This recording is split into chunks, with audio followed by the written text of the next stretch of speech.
to another lesson. Based on feedback from a YouTube subscriber, I decided to make some improvements to my YouTube lessons.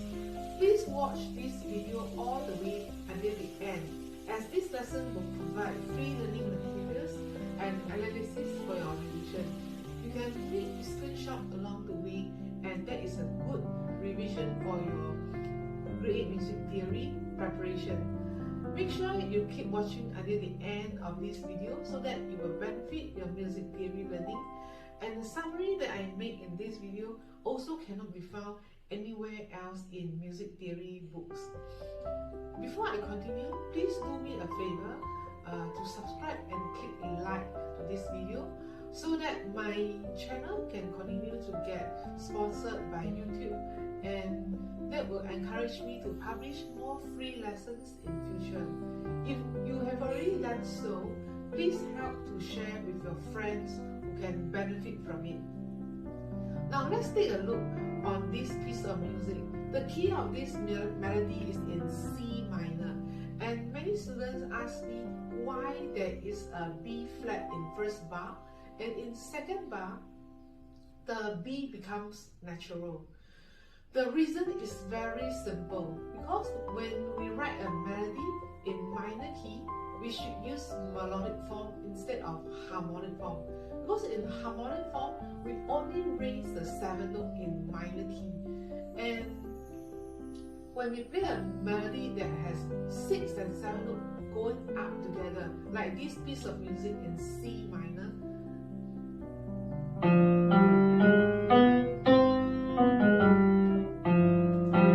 okay, I only raise the 7th note.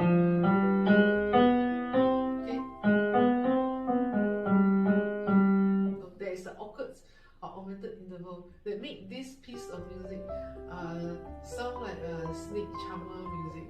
Okay, so in order to avoid that awkward interval of augmented second, we need to raise the 6th and 7th note, which is B and C in this C minor key. Okay, so when they are going up together, we're supposed to raise both of them.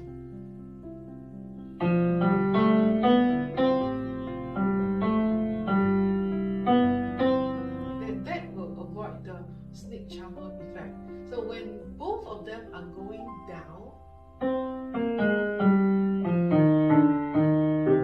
okay, so the 7th and 6th note should go back to the original note, which is B flat and A flat.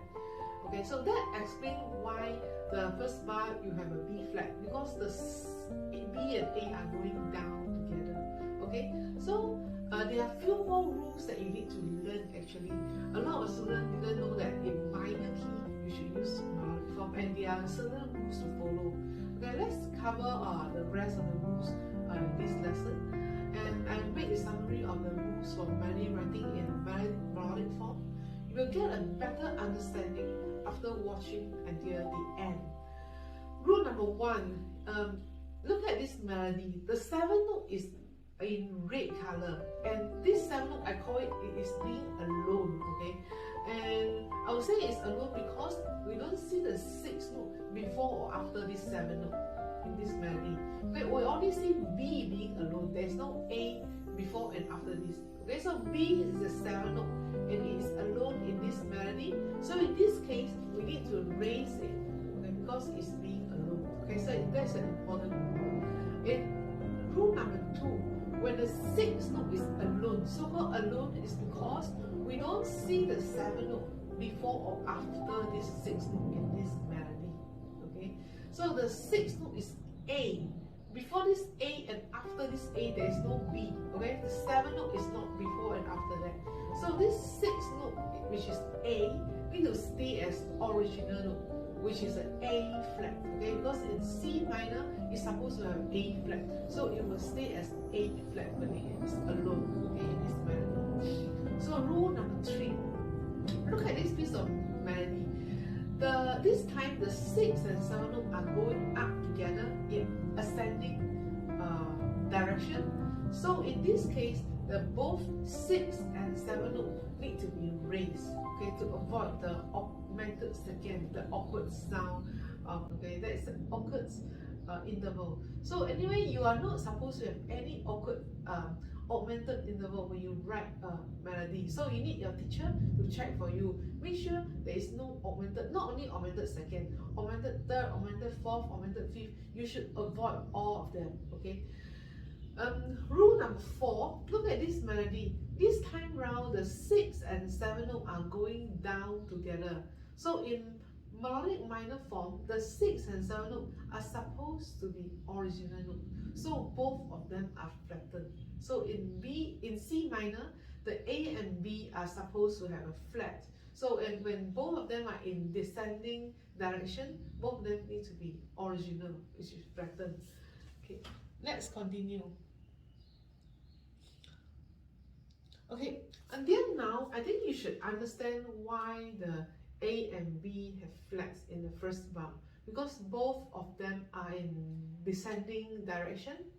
And in second bar, the B has a natural because it's alone, so without the 6th note before and after that. So some students also ask, what if the 6 and 7 note are moving in so-called auxiliary movement? Meaning in this piece, A and B repeat themselves alternatively. Okay, so at the end of this repetitive passage of A and B, which is 6 and 7 note, they repeat themselves repetitively. So at the end of this repetitive passage, the 6 and 7 note are going in upward direction. Okay, it's going up. Then in that case, all the rest of A and B must be raised.